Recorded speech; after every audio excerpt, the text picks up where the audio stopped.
Ang palitik ng balyenang humpback. Ang adultong balyenang humpback ay mas malaki at mas mabigat kaysa sa isang bus. Pero kahanga-hanga ang liksi ng dambuhalang mamalyang ito kapag nagdadive at lumalangoy sa tubig. Bakit napakaliksing lumangoy ng balyenang humpback? Ang isang dahilan ay ang mga uka sa kanyang palikpik. Pag-isipan ito. Ang unahang gilid ng mga palikpik ng karamihan sa mga balyena at iba pang cetacean ay makinis. Pero iba ang sa balyenang humpback dahil mayroon itong malalaking uka, tinatawag na mga tubercle. Kapag lumalangoy ang humpback, ang tubig ay dumaraan sa mga uka at nababasag kung kaya nakalilikha ng maraming vortex.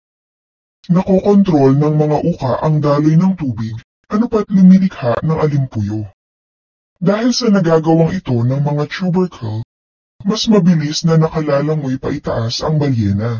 Ano pat na iaangat niya ng husto ang kanyang mga palikpik nang hindi bumabagal ang kanyang paglangoy. Nakakabawas din ito sa paghatak ng tubig, na malaking bentaha para sa mahahabang palikpik ng balyena, na bawat isa ay mga sangkatlo ng haba ng kanyang katawan.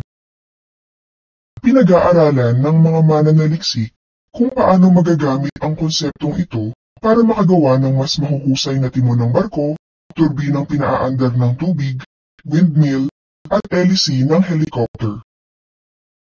Ano sa palagay mo?